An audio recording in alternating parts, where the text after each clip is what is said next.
Good morning, fish keepers. That was way too loud. Anyway, we've done it. We've made it to Friday. Let's be happy. It's good coffee, but the tide is out a little bit. I forgot to fill it right up. That's a bit annoying. Schoolboy error. Yeah, it really is. I can fix it though. So look, water. Look, my coffee's full again. Never-ending coffee. How are you, mate? You happy? Yeah, I'm good. I'm happy. Nearly the weekend, so all is good. Yeah, it's even closer to the weekend for me. Mm. Even more of a monumental weekend for me. We've got our cricket team has made the final, so we're playing in the final this week. Good, So good, playing against the only team that beat us this year. And it was 3 weeks ago, and they absolutely pantsed us. So, yeah, we'll see how we go. Hopefully we return the favour. Yeah, well, cup games are always different, so yeah, anything goes. It'll be good. We'll be fine. If not, it's been a fun season anyway. Mm-hmm. Morning, Gillian, and good morning, Brian. And a never-ending cup of coffee would be just perfect, wouldn't it? How good would that be? Oh, that'd be immense. Yeah. That would be fantastic. Right. Yeah. So we've just got a couple of things to talk about today. We did have a guest, unfortunately, who was unable to make it, and we couldn't find anyone to fill the slot. So you're stuck with John and myself, unfortunately. The positive side to that, instead of us just normally rambling about all sorts of stuff we'd normally ramble about, we have got the results from the cycling tests that we did before Christmas, I think. Yeah, it was definitely before. Yeah, late last year. So I've correlated all of that, put all that together. There'll be a blog coming out on that very soon. I've had communication with a rep from CChem regarding stability. I just need to send the finished blog to her so she can send it to management so they can approve it before we release it for her quotes that we put on there. So that's kind of cool. Mm-hmm. But before that, which I'm hoping will take a bit of time, just a couple of updates. The website has officially gone live. We have upgraded it. It looks absolutely beautiful, and I absolutely love it. A lot of work went into that, a lot of time, a lot of effort, and it is paid off. It looks phenomenal. If you haven't checked it out yet, thefishroom.co.nz. Would love you to have a wee lurk around, push a few buttons, let me know what you think about it. I'm so happy with it. It's not funny. So kind of changed it from a buy our stuff website. There's obviously stuff to buy because we're a retail shop, but there's a lot more information on it, which is our push this year. All of the blogs are really easy to access. They're on the main page. All of the podcasts that we do are all there. All of the podcasts that Three Idiots Talk Aquariums do are all there on a click down tab. Everything is in one beautiful place, and it's awesome, and I'm over the moon with it. So if you haven't checked it out, definitely well worth having a wee look. So I'm pretty happy with that. It's definitely not complete. I've got to go through and itemize everything, adjust all the photos so they're all the same, all that kind of stuff. But it's functional, it's running fine. So yeah, I'm really happy with that. Have you had John's on mute. Have you had a wee poke around? Have you had a wee poke around on it, John? Yes, I had a wee poke about last week. Remember when you first link over? Oh, yeah. I've not looked at it since it went live yet, though. So I'm going to be doing that later on. That's right. I sent you the previews on the way through just to pick out any bugs. On that note, if you do pick out any bugs, please let me know because it'll just help me adjust things and things that I might have missed as well. So, yeah. Mm-hmm. A couple of days ago, I mentioned on our Facebook page that we're struggling to do posts on Facebook. For probably close to a week, every time I've gone onto the Facebook page to create a post, I've been able to click on create post, and it's come up with the little box that it comes up with, but it hasn't actually loaded that, so I haven't been able to do anything, which has left me working on my phone, which I absolutely hate. So I apologize for the lack of content that's been going up there. John suggested that I used Facebook Manager, I think it was, or Meta Studios or something like that yesterday, which I tried, and it worked. And then I went to do a post the normal standard way yesterday, and it worked as well. So it looks like we're back in the game. So I'm pretty happy with that. So, yeah, we'll be able to keep a bit more updates going on Facebook like we normally do. With that in mind, we also released our guest blog yesterday, which we had John Hanson, who joined us, must have been about a month ago now, on our Fanatics Friday coffee date. So he does Fish of the Day on a couple of various Facebook pages. So he generously allowed us, or did a blog for us, so we released that yesterday on the Bolivian ram. So that's a good read. That's up and available on the website now, so it's pretty cool. We've also got the Extreme Community Crave review that I did coming live on YouTube on Monday, which was pretty interesting. So Extreme is a new food product in New Zealand. It's only been here maybe about a month, and my rep gave me a wee sample of the flake, so I thought I'd give that a go and determine whether or not we're going to put it on the shelves or not. So that's due to come out on Monday, so that's a good time if you're interested in that product. So yeah. And what's that product called? Extreme Community Crave. So it's fairly big in America. It's been around for 30 or 40 years or something like that. So it's not a new company. It's just new to New Zealand. Yeah. What kind of foods are they? Are they just general foods, or are they for? I mean, with a name like that, it makes you think they're for kind of big predator fish. Yeah, so they've got a bit of everything. It's this was the flake. There's a tiny micro pellet for microfish. There's big monster pellets for bigger fish. So they've got a full range of everything. Nice I one. only tried the Community Crave, which is a spirulina and a krill flake mix. So we don't have a spirulina flake or a krill flake because neither of them sold separately. So if that was one of the products that I was considering taking on because they're a mix, so I was pretty excited when the rep gave me a sample to try because it was one.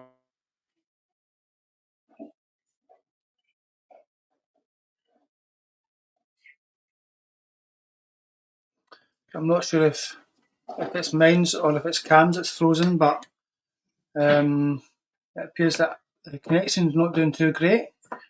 Let us know in the comments if you are seeing anything, guys. Could you hear me singing the whole time? Just at the end there, yeah, but I can hear you perfectly fine now. It must be my thing. You dropped off as well, so yeah, I may or may not have sung Ground Control to Major Tom. We've just lost all connection or something. Didn't all come up. Yeah, it's not looking. It's acting a bit silly. Give me a minute. I might drop off for a second. I'm just going to reset, I think, and connect to a different Wi-Fi. So hold on. I'm also going to try and do that. I'm going to try and connect to my cell phone and do that. And it seems to work. We're going to do. I'm now hotspotting. Can you hear me? I can hear you. Cool. And cool. So I've just hotspotted off my phone. So fingers crossed that works. Okay. Yeah. Extreme does have a great reputation, so it's pretty cool to have it into the country.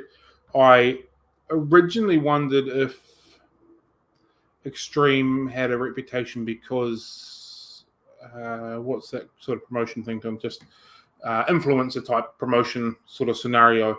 Got into a few people's hands that were pretty big and stuff like that. But after trying it, I think it might not be the case. It might more be that it is actually a fairly good food. So that review comes out on Monday on YouTube. We'll probably release it I'll share it on Facebook and stuff like that. So it's definitely worth a watch if you're in the market for a new food. So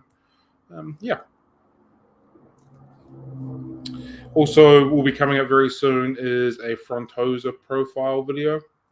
I've recorded it all. I just need to edit it. As you'll know, I'm a big fan of Frontosa, so I'm quite looking forward to that. I love the idea of showcasing those beautiful fish, so why not? Yeah. I was watching one of your recent TikTok videos, and you were looking at the Frontosa, and it just reminded me how amazing those fish actually are.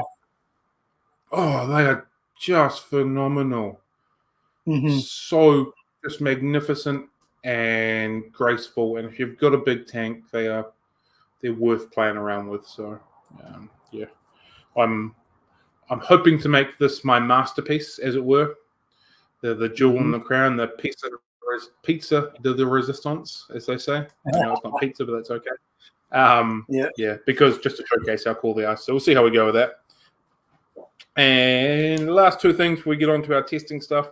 The Diamond Tetra tank has really exploded in progress over the last couple of days. So I'll be doing a video for that as well.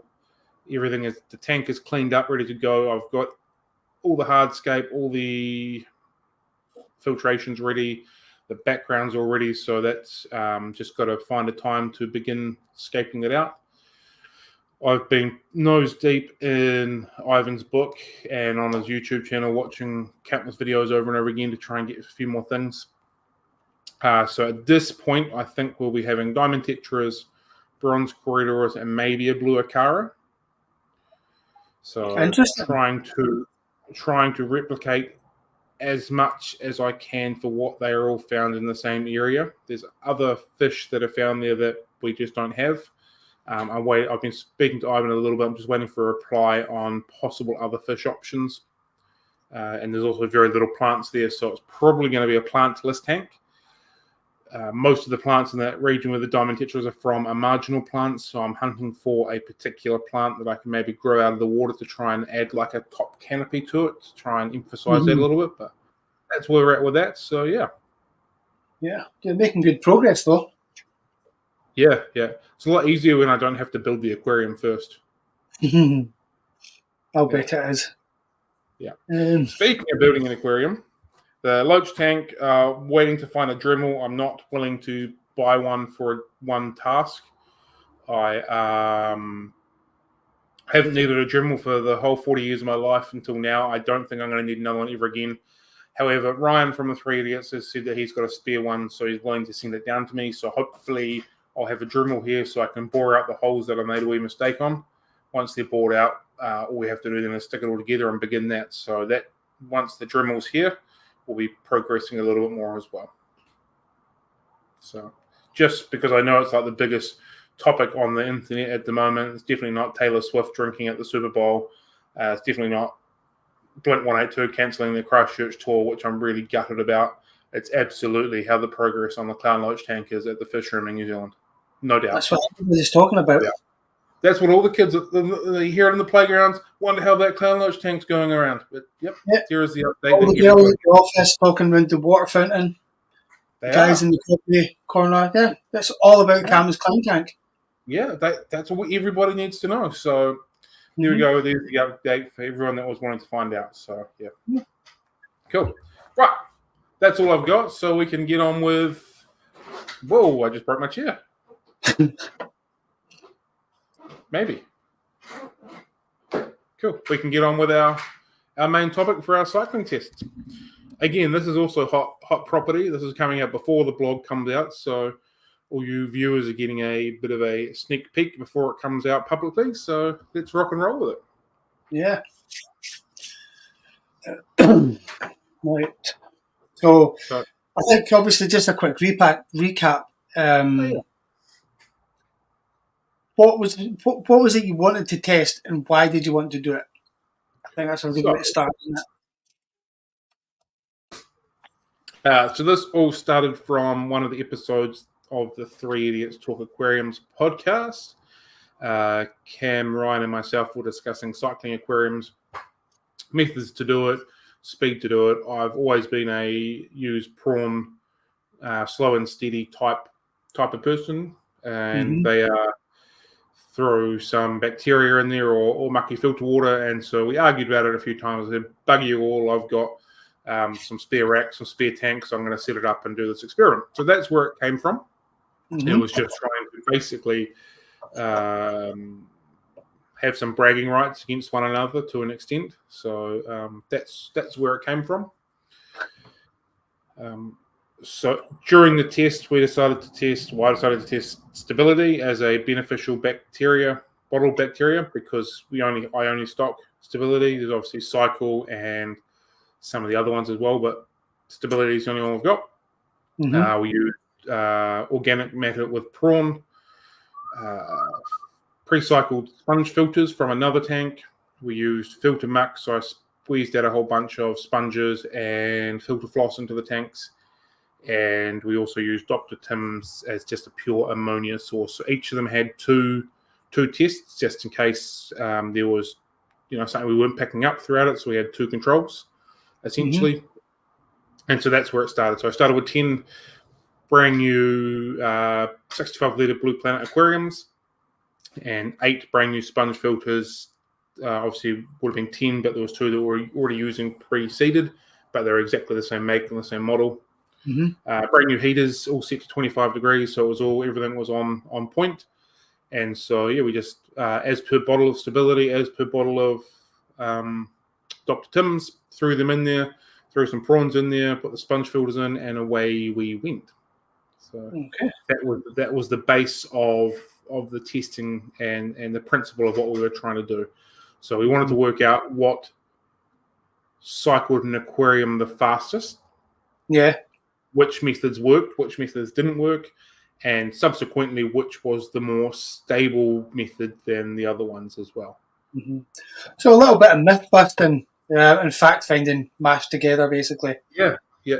And like as scientific as we could get, doing like backroom science tests. I'm not super sciencey. It just is what it is. So we tried to do it as much as possible, but there's going to be some human error in there as well. Because I'm not walking around in a lab. It's not a sterile environment. All that kind of stuff. So that has to be taken into account as well.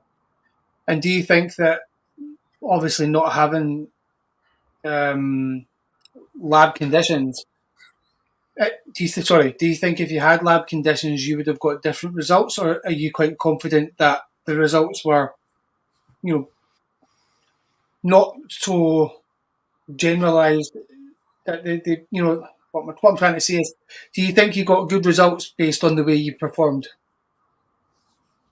Yeah, I do. I think if we had lab conditions, we would have been able to go a little bit deeper, like potentially work out what strains of bacteria were stronger, or maybe why some of them went faster or slower if we were in that sort of a condition. But for a general hobbyist, because let's face it, I'm a hobbyist. I'm not a scientist or anything along those lines. For a general hobbyist type conditions, I think it was absolutely fine. We tried to replicate as much as possible. I think it might have been Helen who suggested that we did 2 tanks of each, so we had a control, which wasn't in my mind to start with. So we tried to cover as much bases as we possibly could. So for something that anyone else could replicate at home and have similar results, I think we did pretty well for that. Yeah. Obviously, I've read through the blog article, and one thing that says you were testing a lot more frequently than you would normally do. If somebody, for example, like myself, if I was just cycling a tank and I would be testing it just to check to see the progress, what was your reasons for testing more frequently in the beginning? So I wanted to basically be able to create a complete timeline of how things spiked and how things moved all the way along. Ideally, we'll be able to produce a graph for this. I don't know how to do that, but I'm going to try and do that. So producing a graph so we can actually watch how things went up and down spikes and that sort of stuff along the way. And to do that, I think it had to be everything had to be tested every day.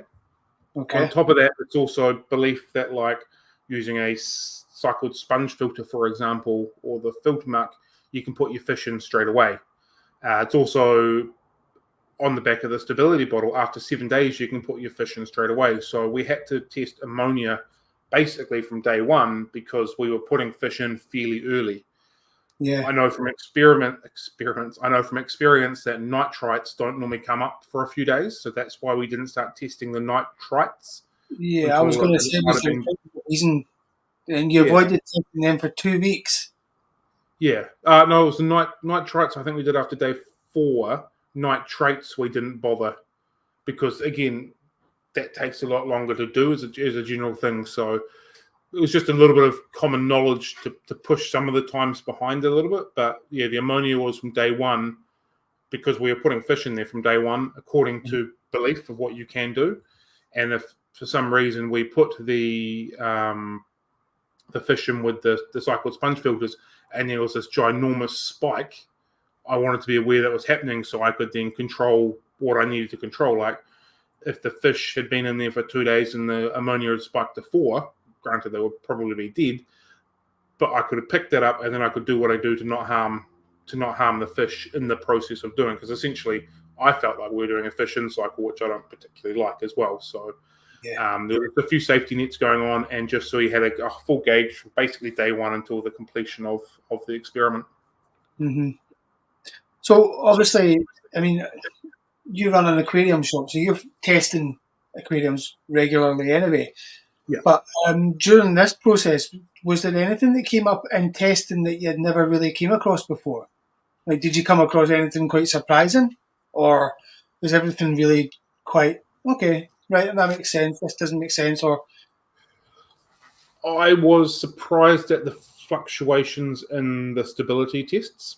mm-hmm. I would have expected, in theory, they should have been the ones that would have fluctuated the least.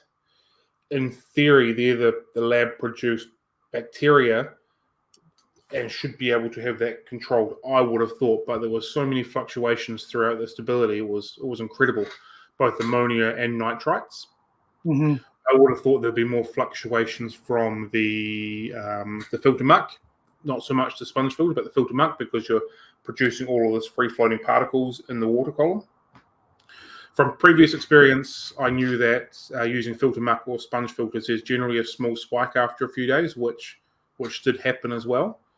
But the spike wasn't as high as what I remember previously doing. Could be because we were only using 5 guppies in a 65-litre aquarium, which is something else to be taken into account. But yeah, there was definitely a small spike that showed up through that as well. So there was nothing that I didn't overly expect. I knew that the ammonia or the prawn was going to take the longest. I knew that the sponge filter or the filter muck was probably going to take the least amount of time. And I knew that the stability, in theory, should have been the middle time. I guess I didn't expect how stable that the sponges and the muck would be. I thought there was going to be a little bit more movement in them because essentially it's still a brand new aquarium being set up. So, yeah. Yeah.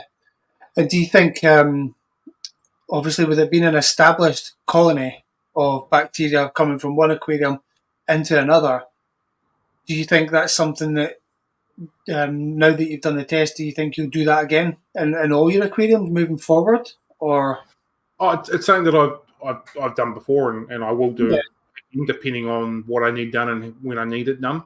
If I've got time to make it wait, setting up a rack, I've got no plans or any of this fish, then I'm happy to run through a slower cycle process, allow everything to mature all the way through. Then it's fine. It just depends on the needs at the time.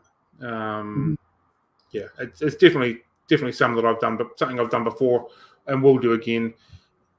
I still advocate for people that are getting into the hobby to take the slower method because you learn more along the way. Absolutely, yeah. Yeah, and that was part of the conversation that we were having to start this. They were like, new people don't want to wait and watch a stinky aquarium for 8 weeks to cycle. And, I get that logic, but I'm sort of on the other thing. You get to learn what's going on. Yeah, it kind of forces people into slowing down.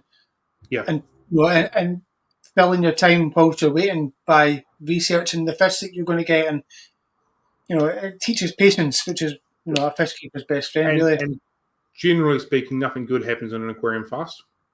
Yeah, exactly. Generally speaking. So, yeah. And Rebecca's just asked, by muck, do you mean aquarium sludge? Yes. By muck, I meant, basically all squeezed out the sponges out of a filter and squeezed out the filter floss out of a filter into two of the aquariums. So, that's what I mean by muck. The good stuff. Yeah.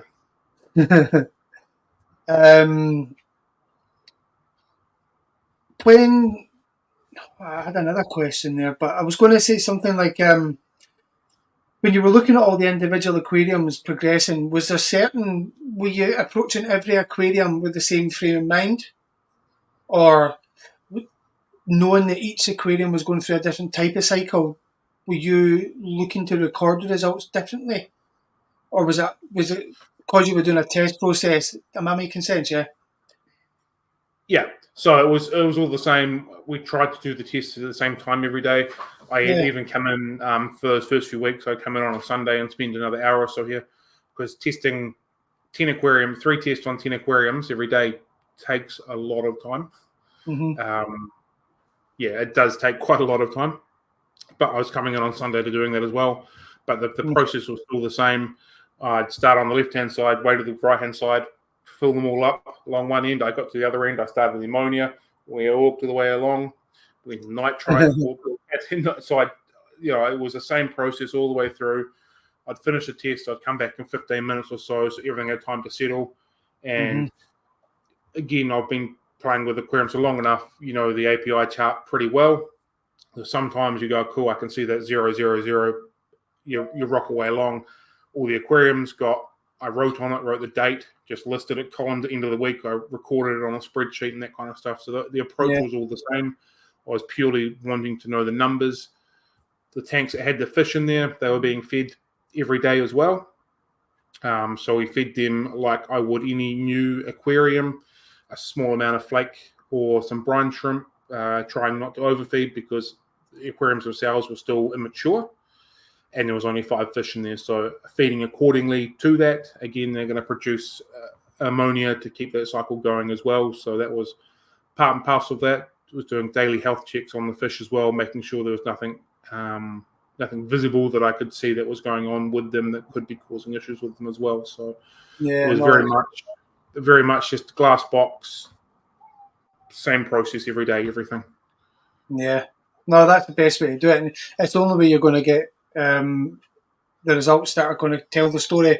Because if you do approach them, this tank's that way, so I'm going to do the test slightly different, because although you're using the same things to test, if you approach each tank with a different kind of attitude, it's not going to work. But doing it the way you just described is perfect, because you're switching off to the tanks almost, and you're just test, and then the results speak for themselves.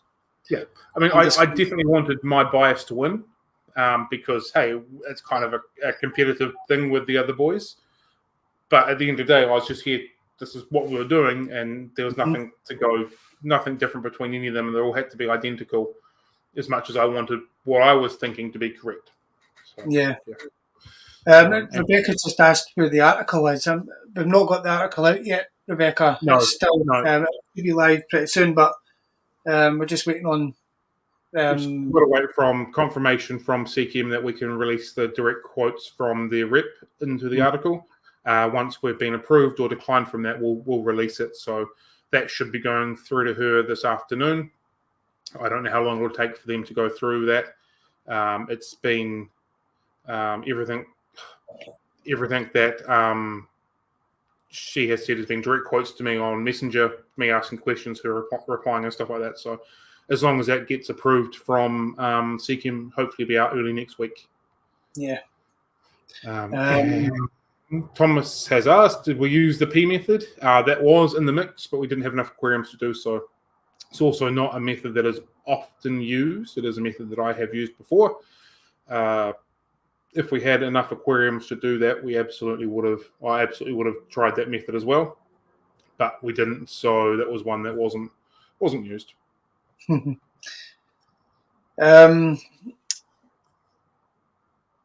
Obviously, the nitrogen cycle is just part of this process. The test wasn't to establish how quick the nitrogen cycle could start, but it was to obviously find out which aquarium and which method completed the nitrogen cycle safely. But out of all the aquariums, which one was it that actually started first? Got the ball rolling. That's quite hard to answer because, the pre-cycled filter didn't show any ammonia from memory, for about a week, it had a wee spike, and the filter muck had a wee spike after about a week as well. So, in theory, they didn't run through a cycle, but Interesting. the tank never really showed signs of ammonia or nitrite, so it maintained total stability all the way through. So theoretically, cycled. Yeah. The prawn and that took a few days to kick off. The Dr. Tim's was instantly. That is an ammonia source. Mm-hmm. I think like the first day that we tested it, there was ammonia from memory. I don't have the charts or anything in front of me, but that was pretty much instantaneous. Okay. The prawn took a couple of days, but it didn't take too long for that to kick off from memory. Right. And I think the stability took a couple of days to kick off as well. Right. If I was more prepared, I would have my graph or my statistics sitting in front of me that I've read from straight away. But clearly, I'm not that prepared. No, but we'll get that through maybe Excel or something and get a chart going with that one. With all As the soon as data. I can do a chart or a graph, we're away. Yeah. I mean, obviously, Dr. Tim's is an ammonia source. Is that something that you use regular, or I know I've never used an ammonia, but do you use that quite often? First time for me, I had to go to another retailer to buy it. I don't stock it. I don't know where to buy it from. It's not on any of my standard wholesale lists, so they must import it themselves, I'm assuming. Mm-hmm. So it's the first time I've used that. I've used cloudy ammonia before, which I have since learned has got a detergent in it, which I wasn't aware of. So again, I could have gone and got cloudy ammonia from the supermarket, but I decided to use what I would have considered the more common use product, which is probably that Dr. Tim's ammonia source here in New Zealand. So yeah, that's why we went down that route. I followed it as per the bottle. It gave me ammonia. Mm-hmm. I found no further instructions from it. The ammonia spiked and didn't really go any further. Was I meant to add more to keep it going? When was I able to put fish in? Like, there's a whole lot of questions that I didn't get answered off the bottle. It said to scan the QR code, go to the website. I didn't have any answers answered on the website as well. So that, as a product, disappointed me because I had so many questions that I had in this process that was left unanswered. So, do you feel that maybe hindered? Do you think that lack of information potentially hindered the results produced by the Dr. Tim's? It could have altered the results if there was more instructions, because I would have followed the instructions as per instructions. It could have made it a little bit quicker. There could have been things that I wasn't aware of to do. But yeah, I think as a new hobbyist, I would have found that quite frustrating because I would have had more questions and answers resolved. So that was a little bit frustrating for me. But I did what I could do as per the bottle, as per instructions. It's exactly the same as we did with the stability. As per the bottle, as per the instructions, I couldn't differ away from there. I wasn't going to add more because it didn't say to do so, because I think that would have altered the test results. So we just let it be, and it just sat essentially running idle for 7 weeks or something on those lines. Yeah. Just talking about stability there. You mentioned that there was fluctuations when you were the tank that had the stability. Both of them had fluctuations. Were they controllable, or were they wild fluctuations, or what do you mean by that? I couldn't pick up a pattern of going ups and down. They just kind of went up and down as they wanted, which I thought both ammonia and nitrite went up and down during the process. We could take into account that this could be going up and down because feeding in from the fish causing these to go up and down. But again, I would have thought the way stability works, there should be enough bacteria to control this. And if there was going to be ammonia and nitrite results, which there was, which from all accounts, according to the rep, is fairly normal from what she's said to me. I would have thought there would have been less fluctuations. To be noted that it says on the bottle to add prime. I didn't add any prime. I thought that was just to remove the chlorine during this process. It is to bind the ammonia and the nitrite to make it healthier or safer for the fish. But I didn't add any prime during the process, so that has to be noted. It's probably the only thing off the bottle that I didn't follow the instructions of because I thought it was for another reason. Mm-hmm. And do you think, knowing that now, do you think you would have got better results if you had added prime as well? And do you think that would have changed the outcome of the test? My understanding, if you use prime when you've got ammonia or nitrite, it still shows up on the readings. It just makes it safer for the fish. So I think the results would still probably show the same.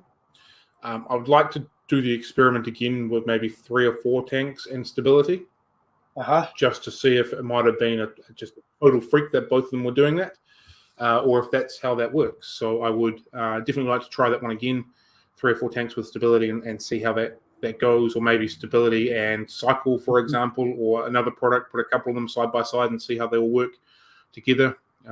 I'm purely speculating and assuming that they're all going to in a very similar function, and that the strains of bacteria, although they might be personalized for said company, a pretty similar style of bacteria. I can't get too deep into that because I don't know the types of bacteria or how they work, but I would expect them to be, if they're not the same, they're going to be very similar, I would have thought.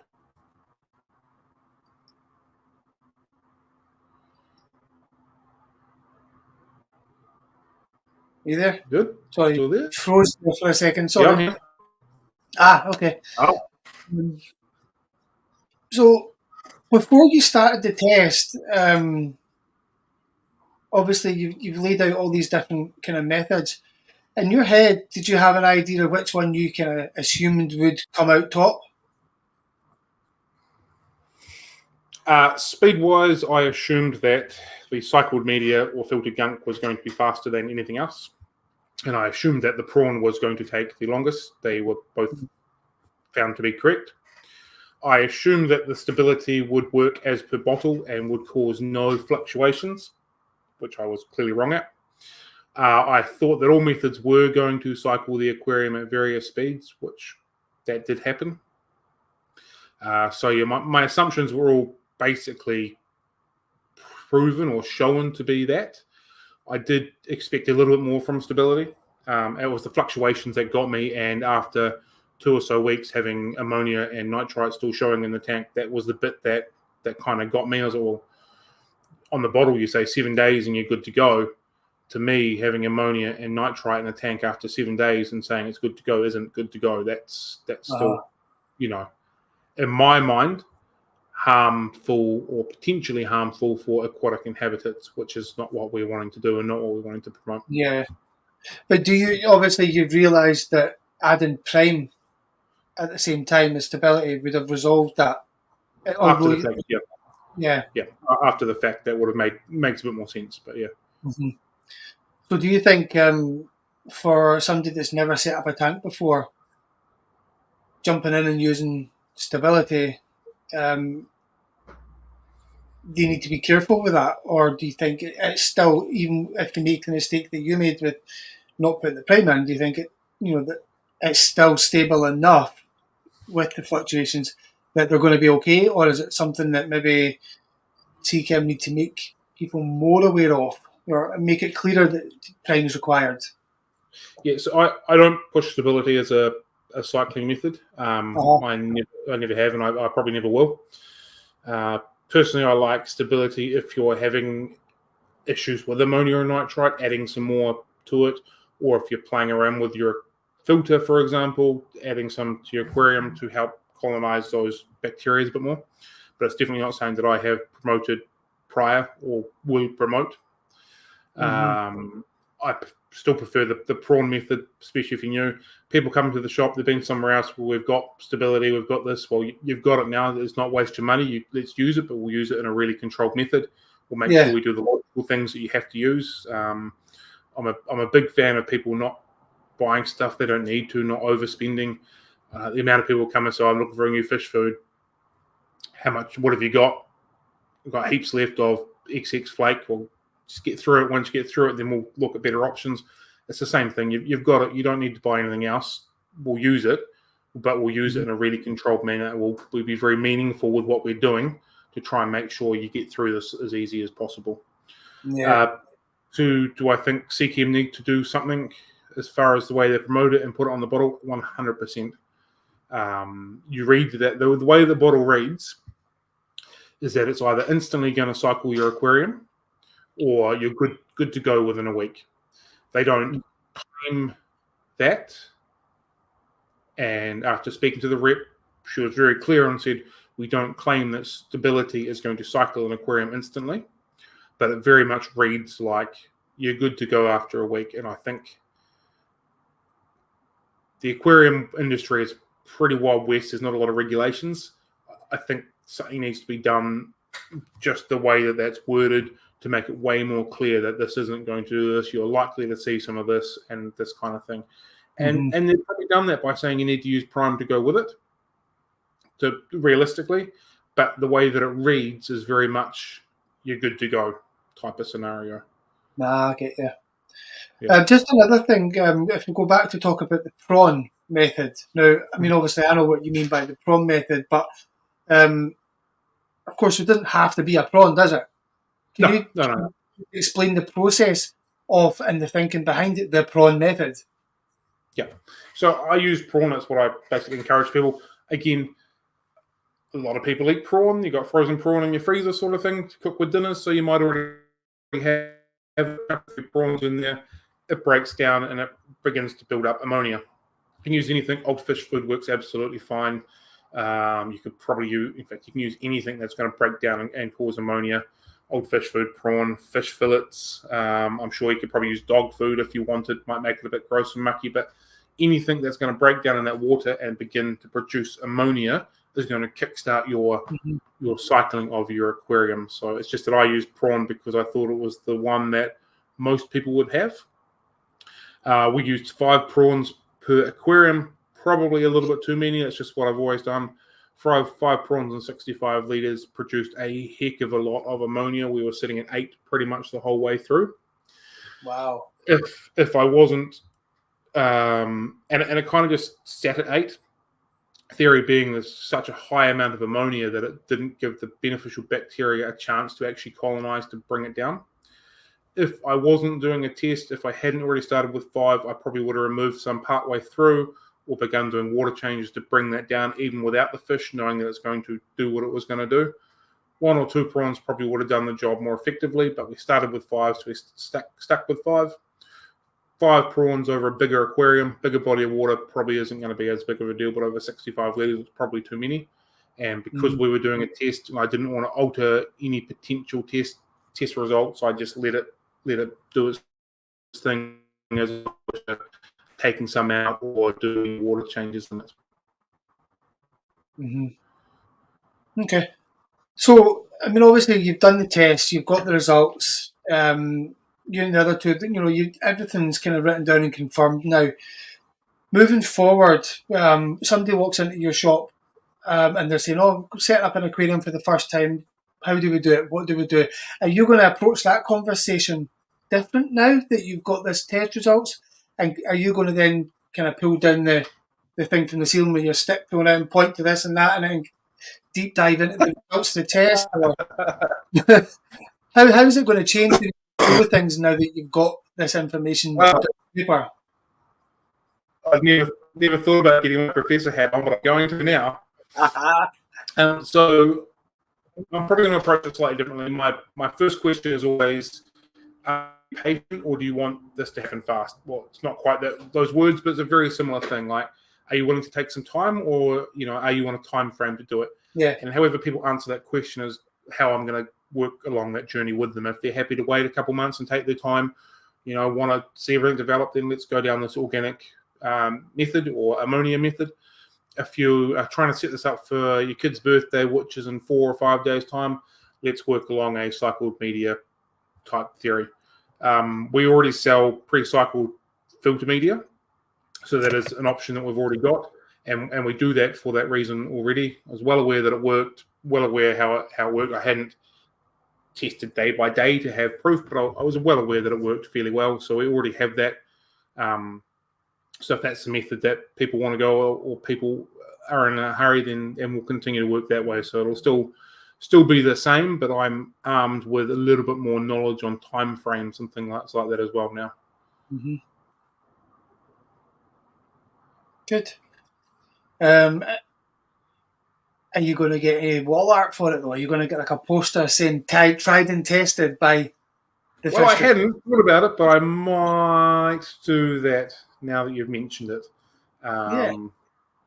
Yeah, maybe even just a little a folder with some laminated results, just to give some more visual cues. Not everyone learns the same way by listening and talking. People might like to see some things that happen. So I had originally wanted to do a whole video on it, but 8 weeks with a video was going to take way too long, and I might have started recording and I might have accidentally deleted a few of the videos, so I kind of ruined it anyway. So yeah, we'll see how we go. But yeah, maybe send some people towards the blog, and yeah, maybe have a couple of sheets laminated to people to look at. Yeah, no, I think it'd be helpful anyway. Rochelle's just put something in the chat. I'm just going to bring it up on the screen, and it kind of relates to a question that or a point that we were discussing before this live, when we were just kind of editing the blog. So I'll bring it up and then I'll raise the point.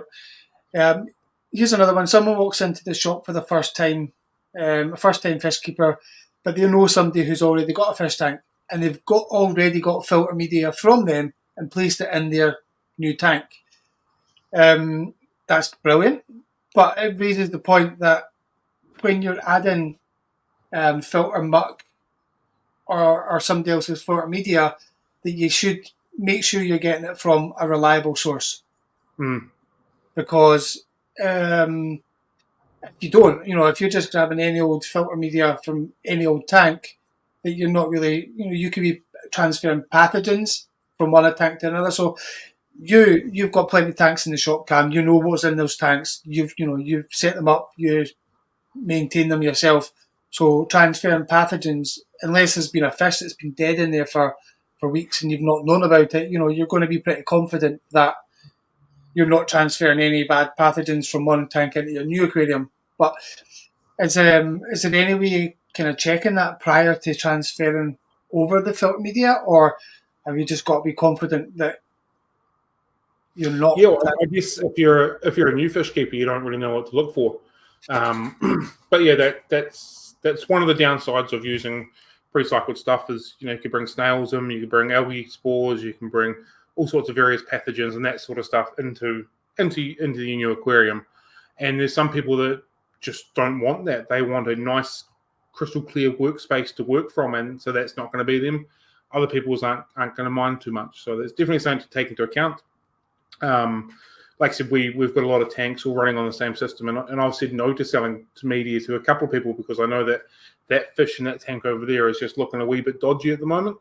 And if there's something going to go wrong, I don't want that going into your tank and causing you issues. So come back when I worked out what it is, and we're all clean and clear again. So if you are going to use that method, you've got to be sure of who you're getting it from. If you're not going from your own tank, if you've got 50 tanks at home, you know exactly what tanks are good and which ones aren't at the moment. You can squeeze away, chuck it in, no big deal as well. But if you are getting it from someone and you're not overly familiar with keeping fish, then that's something to definitely take into account, that there might be some things that come with it that you don't want as well.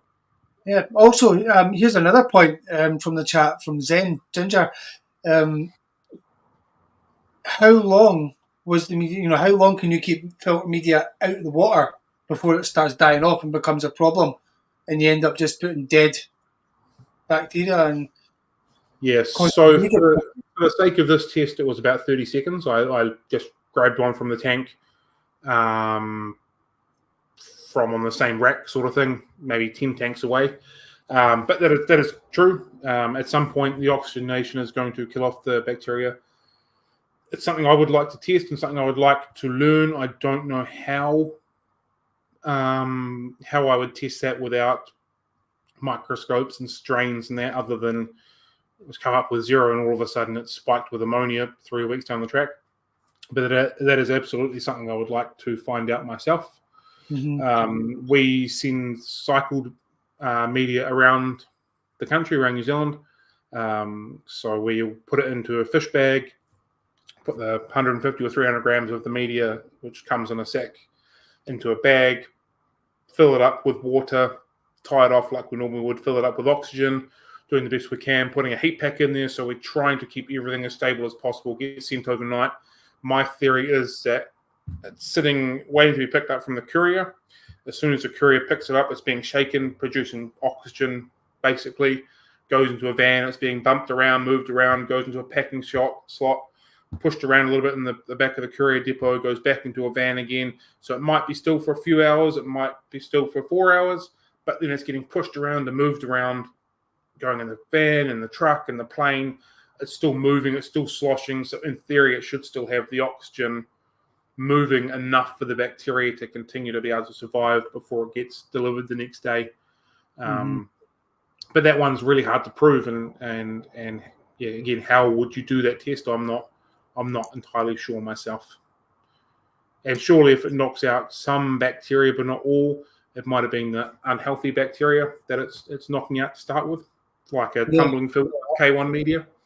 But yeah, that's all just speculation and thought, so I'm not entirely sure on that one myself.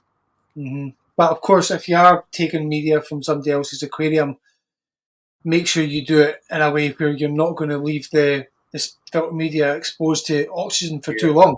So it didn't dry out. Yeah, definitely. Right, if we go back to the actual test itself, I don't know if I've asked this question or not, but now that you've completed the test, is there anything that you would do differently? Looking back over the prep, carrying it out, catching results, Prep-wise, I'm pretty happy. Everything was brand new. There was no way anything could have been contaminated in any way. Even the airlines going into the tank was brand new. I would have used less prawns for the 65-litre tank. Yeah. I would have liked to have tested more methods. Like Thomas said, the P method. I would have liked to have also done a fish in cycle, which I don't like. So totally brand new everything, just dumping 5 fish in there and seeing how that went at the same time. I didn't have the tank space to do that, unfortunately.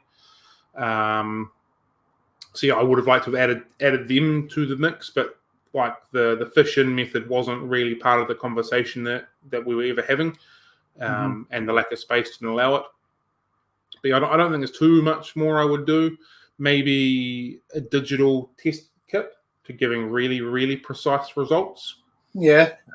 As opposed to the API test, which for all intents and purposes, I believe is probably the best hobbyist kit around.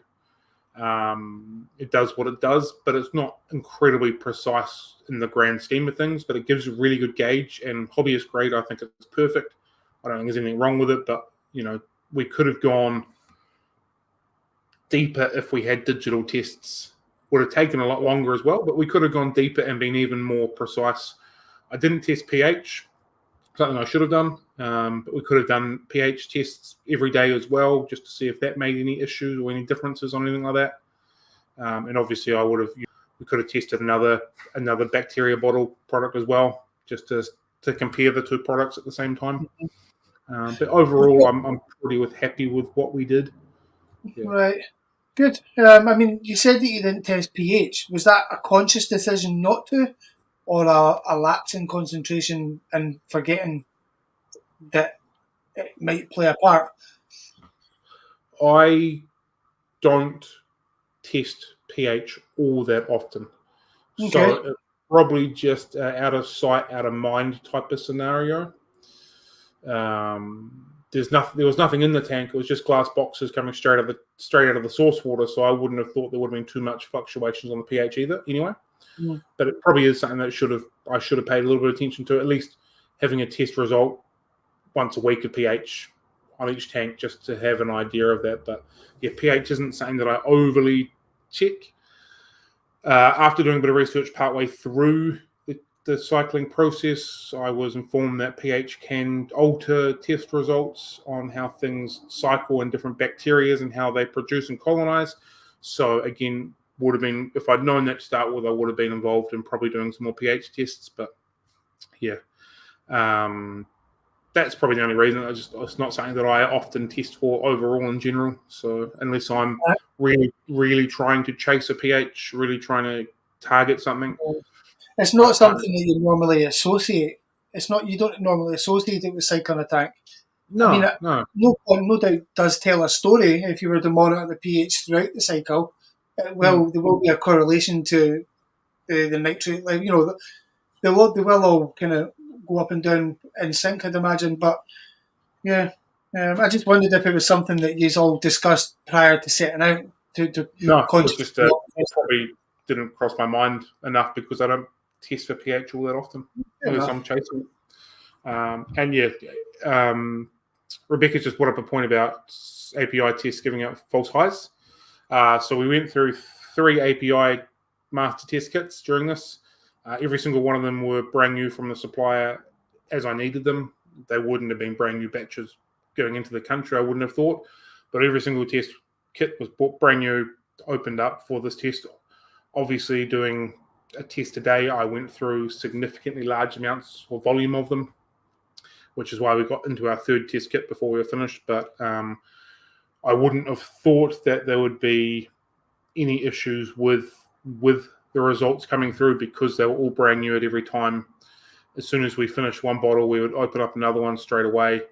And so there was no real, we're talking 3 test kits over less than 2 months or 2 months. So I wouldn't have thought that would have caused any issues for the results. I think there would have been more issues because there was 2 of us that were doing the tests. Like on a Saturday morning when I'm not here, when a part-timer come in, she was conducting the test for me. Mm-hmm. And my eyes, her eyes are 2 different things. The test charts can be very, I've lost the word I'm trying to say, but you can read a test chart different to how I can read a test chart. So there would be possibly a wee discrepancy from there. There was a stage that I came in and something had absolutely skyrocketed. And when I came in on the Sunday, and I then tested that tank again, not part of the test, this is a real different discrepancy.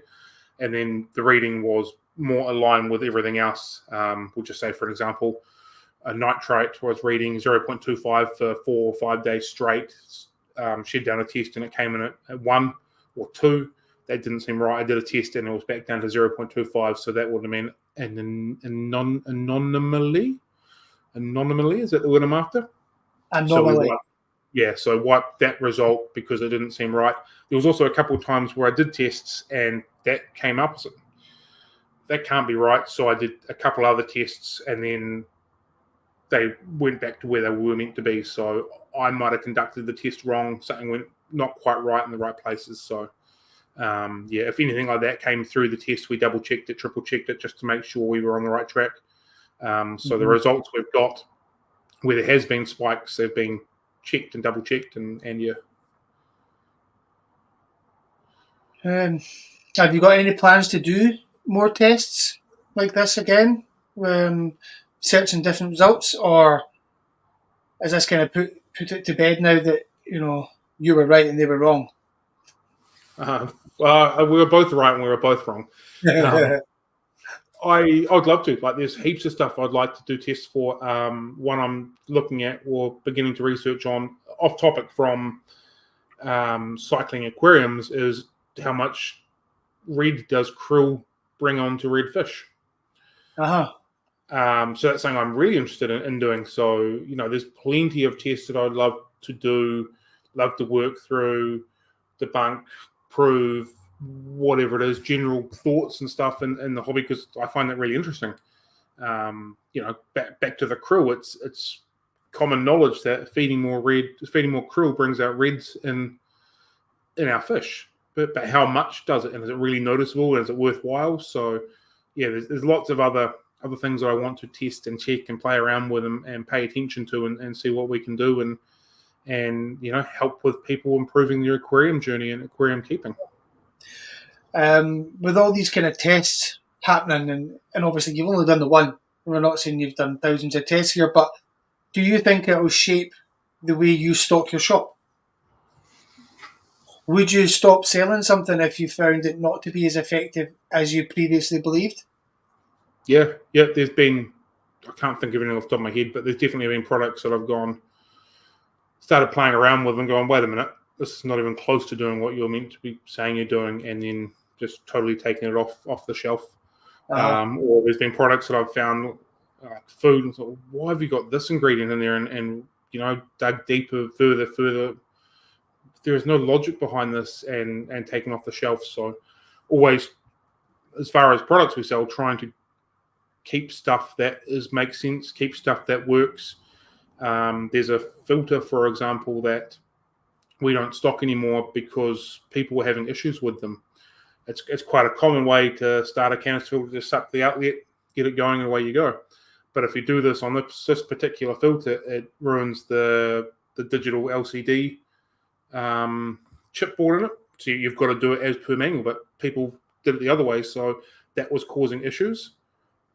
And so we just don't sell it anymore. It's a great filter, it does brilliant, but you can't start it that way. So, but it was causing too many people issues in their hobby, so it just wasn't worth keeping on. So, yeah, absolutely. If there's products that don't do what they're meant to do, weird things like that, then we just take them off the shelf and find something else. Yeah, I suppose if you don't believe in a product, then how can you sell that to somebody and expect them to believe it as well? So, yeah, that's a good quality. That I've got through most of the questions that I kind of had. Was there anything that you wanted to kind of bring up that maybe that I've not covered so far that you think's worth mentioning after you've read the results, you've looked at all the data, you were doing the tests. So, what's your takeaway from that? What the ultimate? And you sit down later on and say, right, well, I've done this test, and this is how I feel about it. Yeah. So, for the best part, most of the things were about what I expected, generally speaking.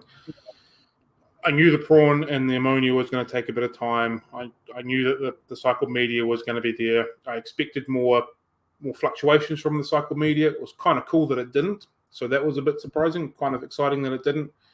I was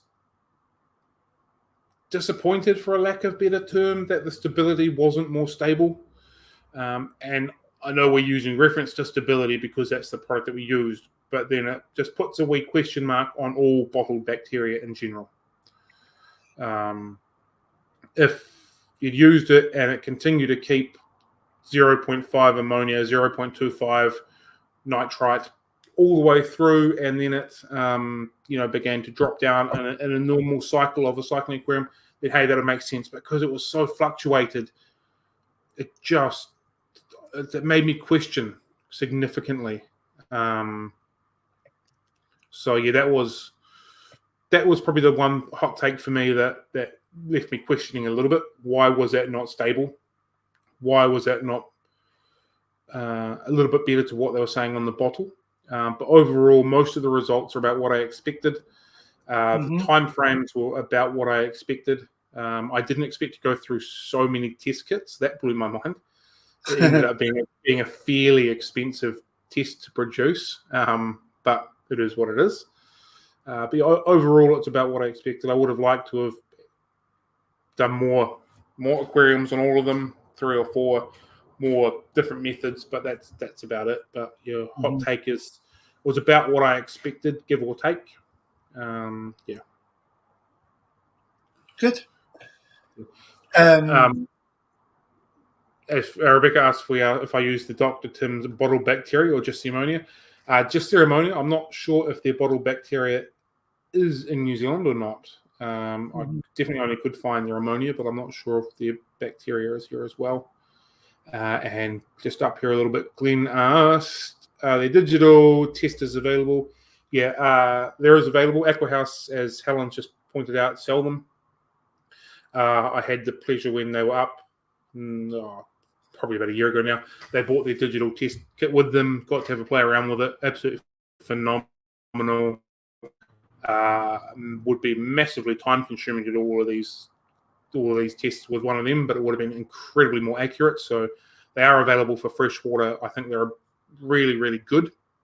And yeah, if you're looking to get really ridiculously precise results and numbers, digital would have been absolutely the way to go.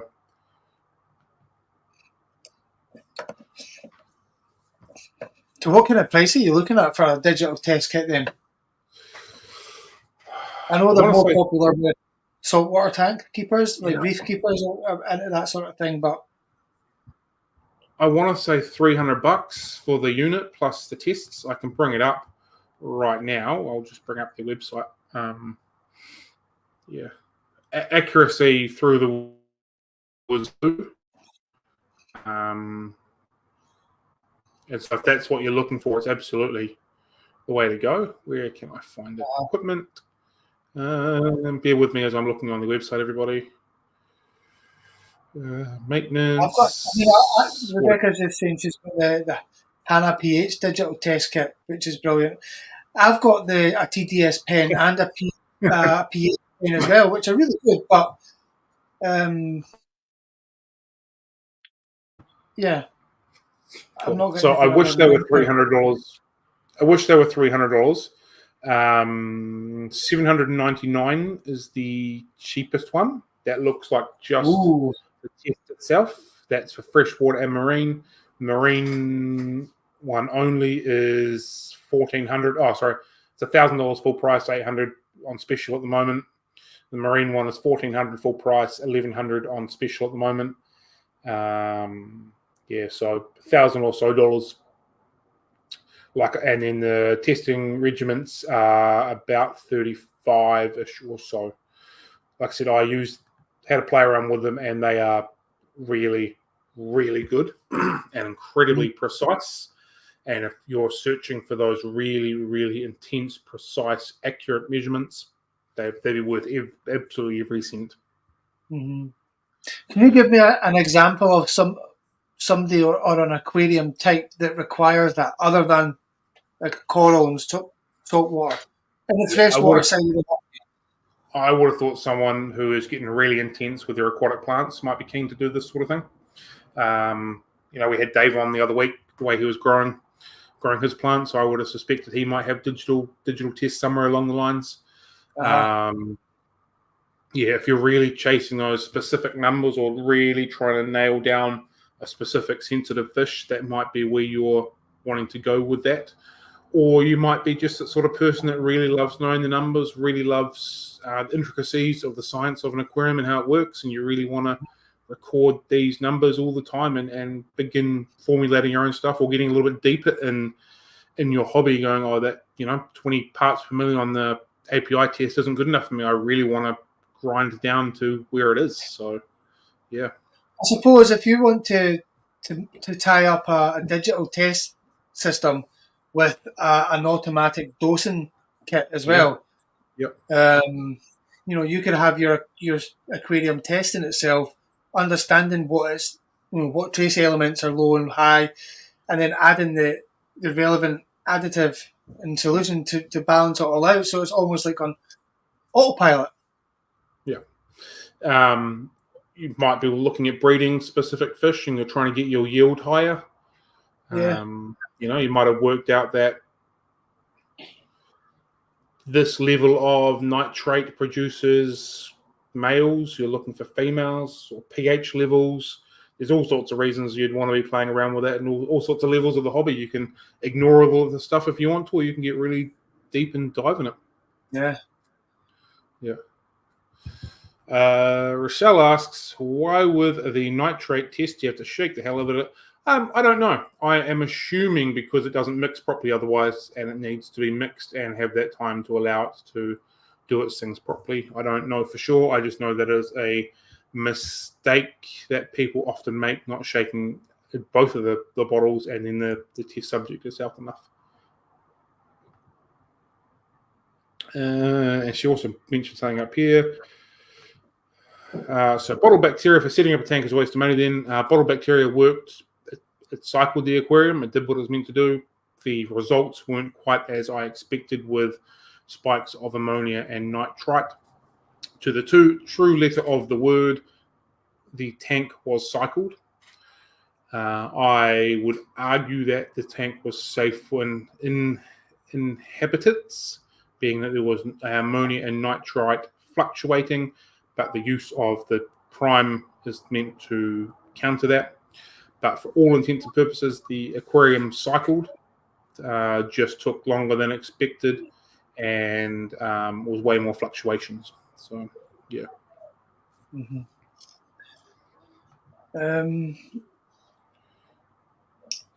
So I have a question coming through there. There you go. There you go.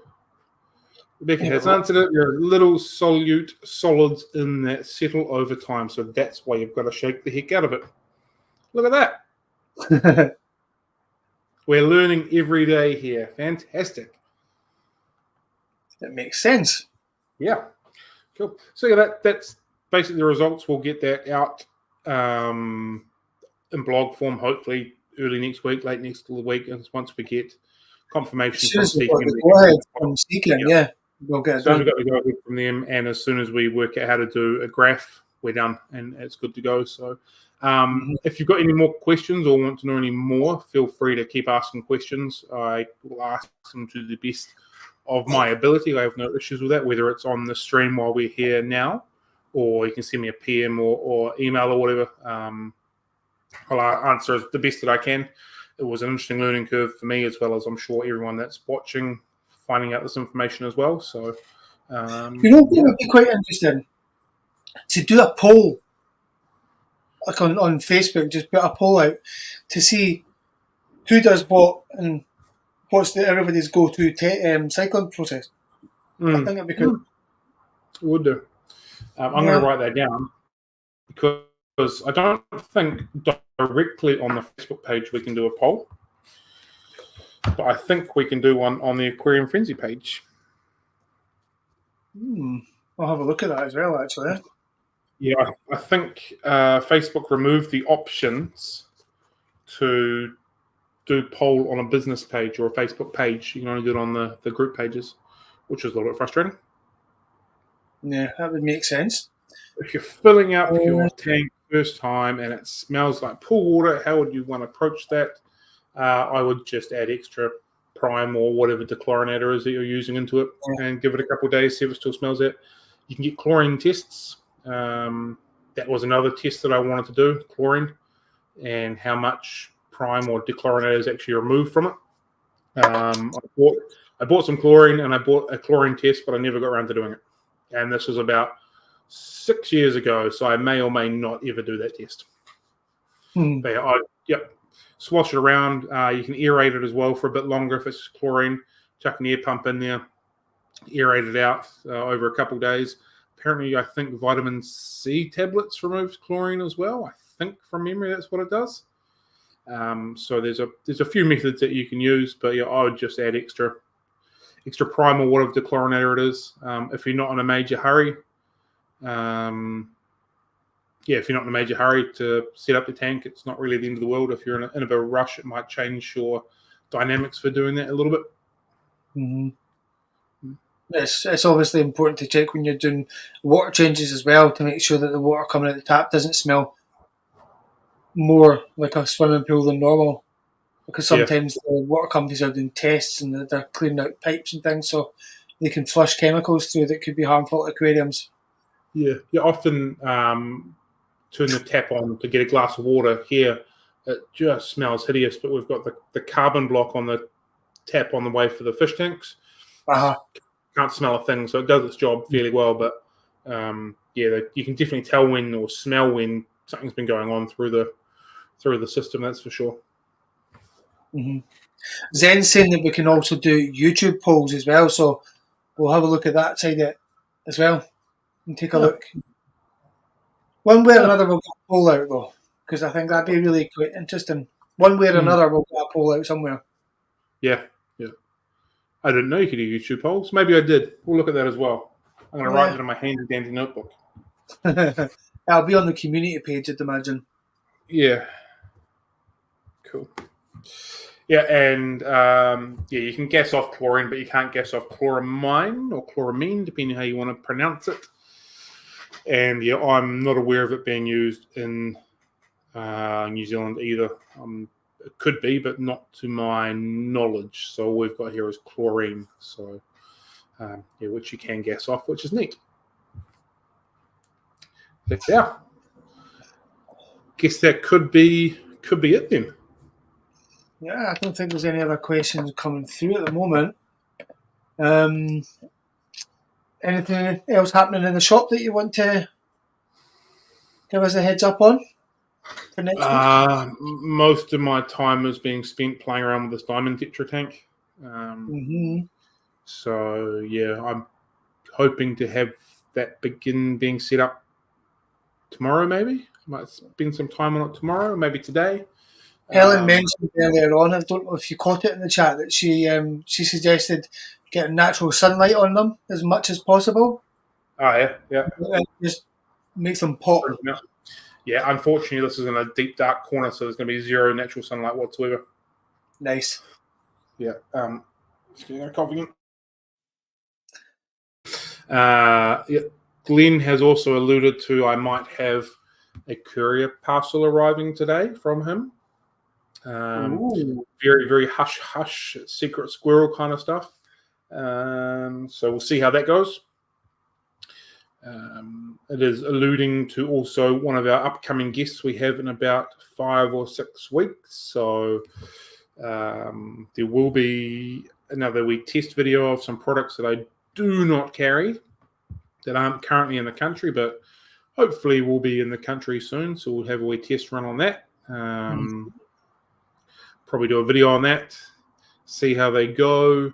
And then hopefully we can talk about some of these products when we have one of our guests on in a few weeks' time as well. So that's kind of cool. And Rochelle's asking how the babies are going. Which babies are we talking about? I had another successful spawn of T-bars yesterday, which I wasn't aware of. So we found some T-bars again in the tank. We lost the vast majority of the green Severums. I don't know why. I did find one yesterday compared to about 500 that was there, which is a bit disappointing. I don't know why they all just perished, but there was heaps one morning, there was not the next day. What else have we had? Keyholes spawned earlier this week, and I took the eggs from them this time around. I'm fingers crossing that they will be hatching today. They looked way more viable than any other time we've had keyholes, so fingers crossed we go okay with them. All the rainbow fish are growing up very slowly, albeit, but growing up. I've watched a really interesting growth rate with the rainbows. I've got a whole bunch in a 65-litre aquarium, and they're growing quite slow. And then I've got a whole bunch of blue neons in a 150-litre tank, and they're growing probably double or triple the speed, which I thought was really interesting. So yeah, they're growing quite nicely. Haven't had any spawns of any corridors recently, theorizing that it's just been too hot for them. What else? All the swordtails, guppies and stuff are growing nicely. Won't be too long until some of the Cobra Kai guppies are ready to rock and roll. I think that might be all we've got coming through. The Danios and the Barbs and all that kind of stuff are growing nicely. Not too long now until I'll be able to put them in their own into a tank together. Put them into a 65-litre together. It'll grow a little bit faster, hopefully, but they're all growing quite nicely. The albino cherry barbs are growing the fastest out of the lot of them, which I thought was weird because most albinos tend to not grow quite as fast and tend to be a bit more susceptible to being eaten and stuff like that. So, but yeah, they're growing at a good rate. So yeah. That's about it as far as that goes. Monday, I'm going to put down the rosy barbs, I think. See if we can get a spawn from them. And I'm going to try on the Flamme Tetras again. So that's where we're at for the next 2 attempts.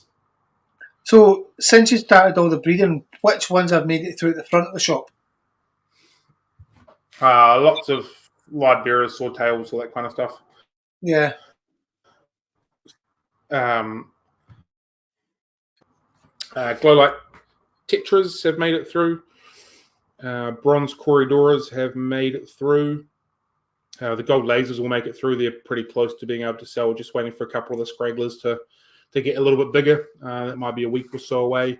The pygmy corridors, there'll be about 5,000 of them ready to get sold in a couple of weeks. Just waiting to put a little bit more size on them as well.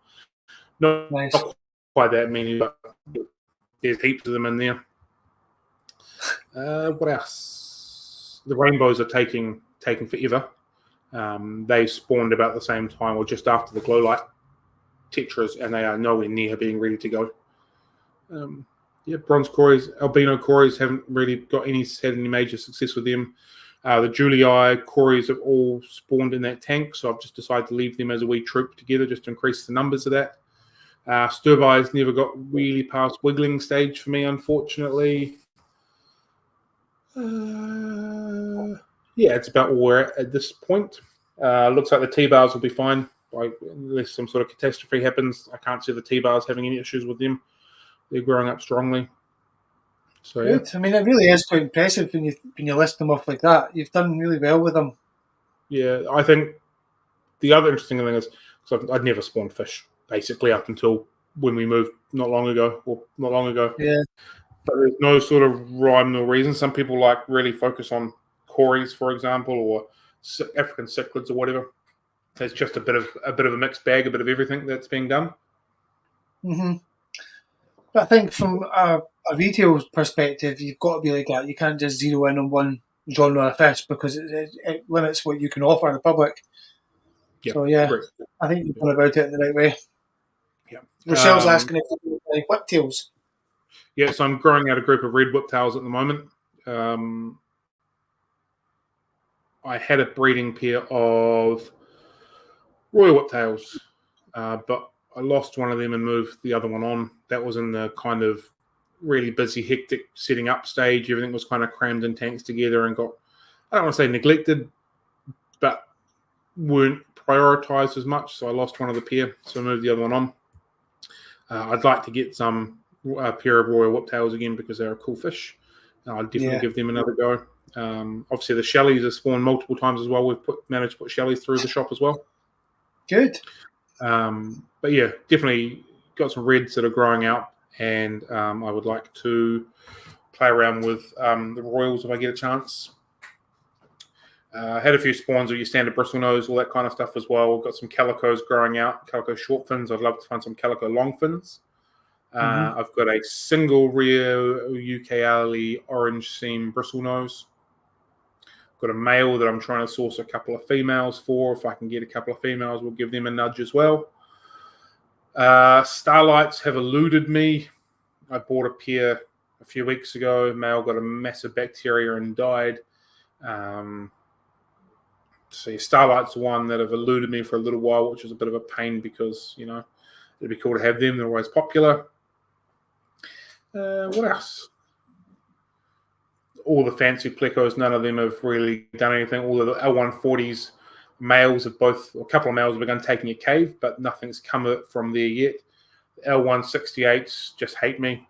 They'd spawned for the previous owner, but they don't want a bar of it for me. I've tried increasing the temperature. I've tried increasing the flow. I've tried increasing the food going in there. I've let the water drop down and do massive big water changes, timing for rain. So I've tried everything, but nothing yet. So we'll see how we go. I really like them as a fish. I think they're a really beautiful fish, but it's just frustrating that I haven't got anything from them just yet. They're taking up valuable real estate and they're not paying their way yet. So, yeah. So how big does Starlights grow to? Big male I had was about that big. 5-6 inches. Maybe not quite as big as mine, but yeah, it was a pretty good size. Yeah. So yeah, and yeah, Rebecca said that most plecos take a few years or a while, but for many they just spawn randomly. Yeah. I'm kind of taking the piss and I'm getting frustrated with the plecos to do their thing. I'm not, but I am, because I know that they'll just, when they're ready sort of scenario, and just feed them until they're ready. But having knowledge that the L168s have spawned prior from the previous owner, and now I've had them for over a year, nearly 18 months, and to have not even a single lot of eggs yet is beginning to frustrate me a little bit. But yeah, like the 140s and all the other things I've got hanging around the shop, I'm happy just to keep feeding them, and they'll do their thing when they're ready to do their thing. So yeah. I guess that's the thing with fish keeping. It comes back down to patience, doesn't it? Everything comes back round to patience. Yeah. Mhm. They'll do it when they're ready. So Yeah. I figure I'll just keep focusing on everything else in between, and then one morning I'll come in and I'll see a male 168 fanning a bunch of eggs, and I'll be over the moon, and I'll jump for joy, and I'll be wearing my slip-ons, and I'll slip on a thing of water, and I'll break my leg, and I'll get frustrated at that. So hey, if it happens, it happens. Let's hope not. Hey, yeah, definitely broke my chair today. Damn it. Oh dear. Screws At come least out. you've got a chair. What's that, sorry? At least you've got a chair Yeah. and a desk. Yeah. Cool. Okay. Well, I guess we can probably call that a wrap. Again, if you've got any more questions regarding the cycling test that we did, feel free to send us a PM or an email or something like that, or chuck any comments you want into the comment section in the streams, and we'll answer them as we can. Other than And that, we should have. I was going to say, Sorry, once we get this blog live, we'll put a post out on Facebook to let everybody know it's live as well, with a link that takes you to the website. Yeah, so fingers crossed it's not too long, and fingers crossed I can work out how to do graphs on Excel or whatever process, and we can go from there. So other than that, that's about it. So thank you, everybody, for joining us. Hope you have a really good day. Enjoy your weekend. Have a good one, team. Happy fish keeping. Catch you Take later. care, guys. Have a good one. See you later. Bye.